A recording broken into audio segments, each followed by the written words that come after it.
do you make a year before taxes? Yeah, I'm actually not comfortable answering that. Come on! We're doing the interview now, not you. All right, so for this interview in the Browns Backers interview series, please help me welcome, hailing from Tin Roof in Fort Lauderdale, Florida, the president of the Fort Lauderdale Browns Backers, Ray. Ray, thank you so much for joining us. How are you today? Doing well. How about yourselves? Doing great. And we could be doing better if the Browns were a little bit better, but that's a whole other story. Feeling a little down right now. Yeah. Ray, before we get into any Browns talk, let's talk about something that is good. Your guys' chapter of the Browns Backers. Tell us all about it. Yeah, so it's a fun chapter down here in sunny Fort Lauderdale, about 20 miles or so from Miami. So there's always a lot of action, a lot of fun stuff going on. But we've been around for, I think this is our 11th year. A buddy of mine, Will Walters, and I kind of got sick of sitting around on the couch watching the games, and there was no chapter here. So we decided to get involved, and it's been a fun ride. It's been an up and down ride through some of these seasons that we've had as of late. But, overall, it's a great experience. And we're putting a product out there for our fan base that allows them, when they're either on vacation or obviously have moved, to still kind of get around the Cleveland people and, celebrate the ups and the downs together over some drinks and some food and, the common screaming and yelling at the TV. So it's been a good time. And, we do a lot of charity work. We do donate to the Cleveland Browns Foundation, the local food pantry here.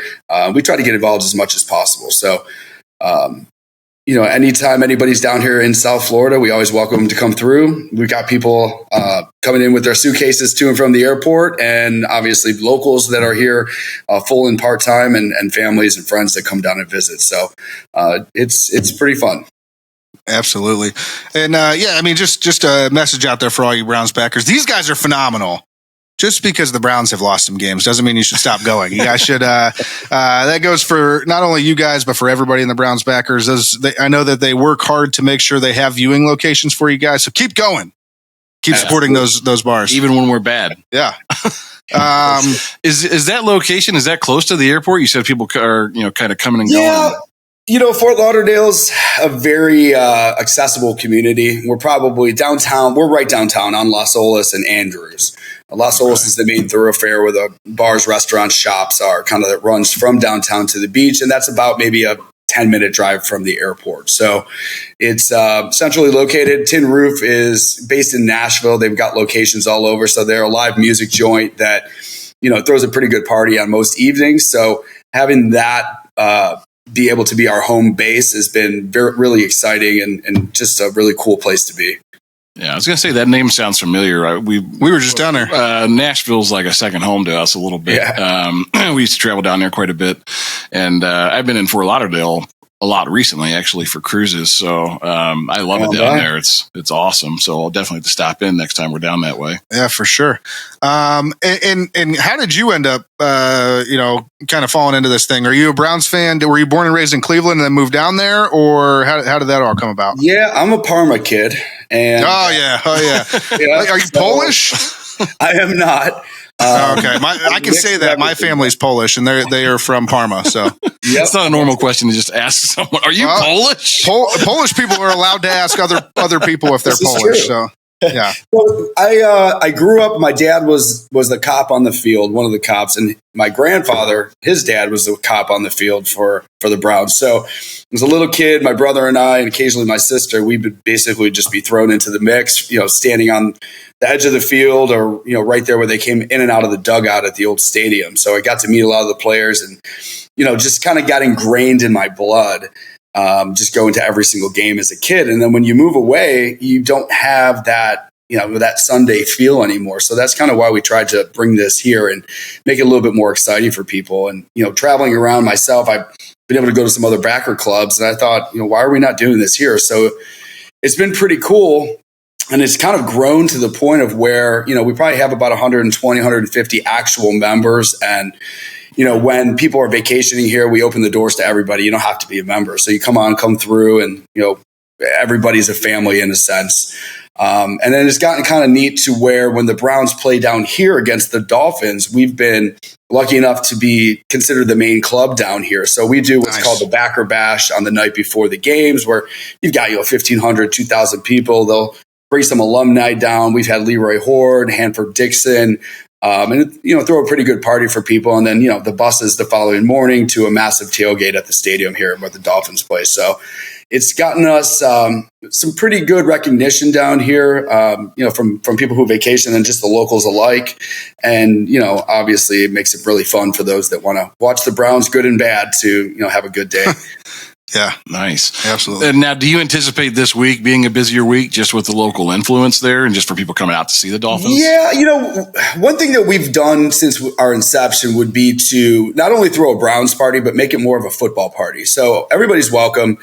Even if it's the team we're playing against or even just other teams, we'll try to have a few games on. Obviously, always the Dolphins game too. So this week, obviously, we're expecting a lot of people there. I'm actually going to the game, so I'll be flying up Saturday. Oh, nice. I've got season tickets, so I try to make it up as much as possible. And obviously, it's not for every game, but try to do a little bit of a balance between my partner Will, who does it with me, and those other guys that help out, and try to get to a couple games to hopefully see them win.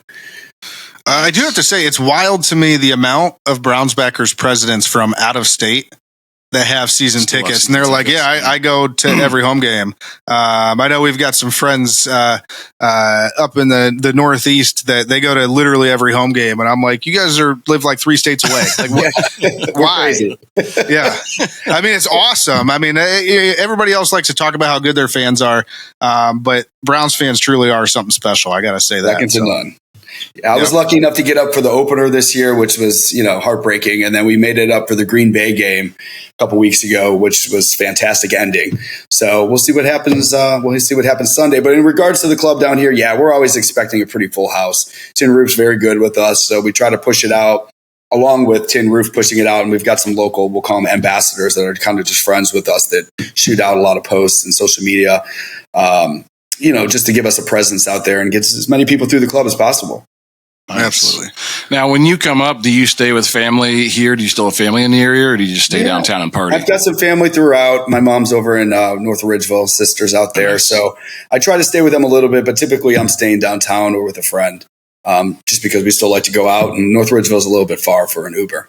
So true. Yeah. Fair enough. You can't get it. Yeah. Well, soon it's going to be real easy for you because Brook Park's going to be right next to the airport there. True. So, I just saw the news about an hour ago. Yeah. And we're definitely finally done. Yeah. It's over. It's finally over. The fight is over. But yeah, so let's talk about the Browns, and we won't talk. Let's not talk about the entire season so far. We're just going to talk about this Sunday.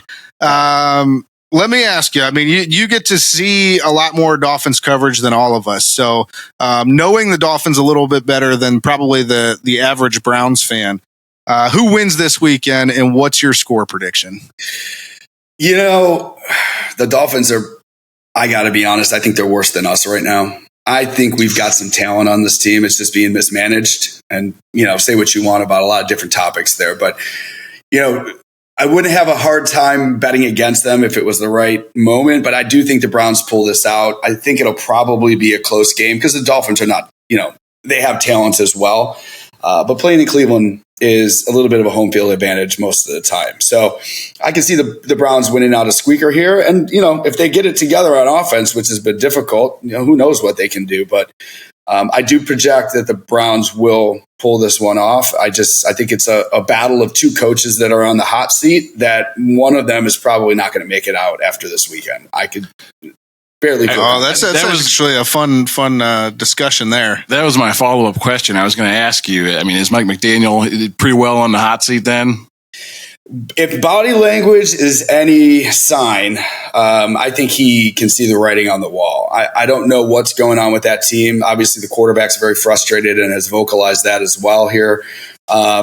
They're not succeeding, and they have talent. And injuries happen like to all of us, but at the same time, they're not moving the ball. They're not progressing as a team either. I could see either of these coaches having a little bit of a pink slip situation coming very soon. it's pretty bold for a quarterback to badmouth his coach when he can't stay on the field, and his play's been so up and down throughout his career. Well, But and Mike McDaniel's is just an interesting dude. I mean, Really? in press conferences and things, I'm curious like how that's received down there. But obviously, if they're not They winning, like him. it doesn't help. Yeah, I think they like him overall. But, when you're not putting wins up, it's difficult to stay the course. So. Ray, let's be honest here. You guys are down by Miami. How much booger sugar is he snorting on a weekly basis?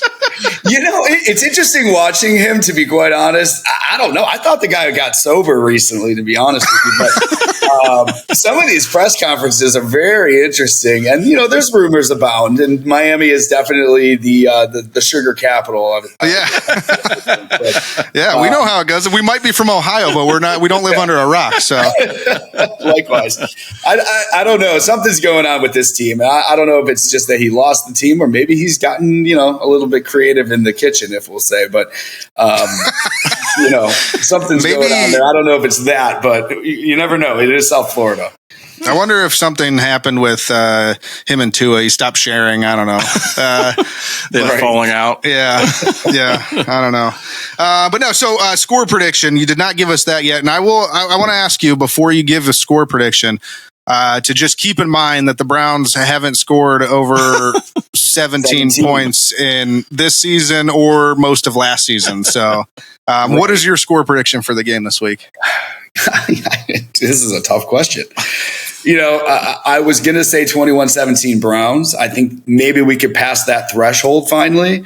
Watching them this past Sunday is terrible. I mean, they cannot get in the end zone. This dink and dunk nonsense is not going to get them anywhere. I don't know.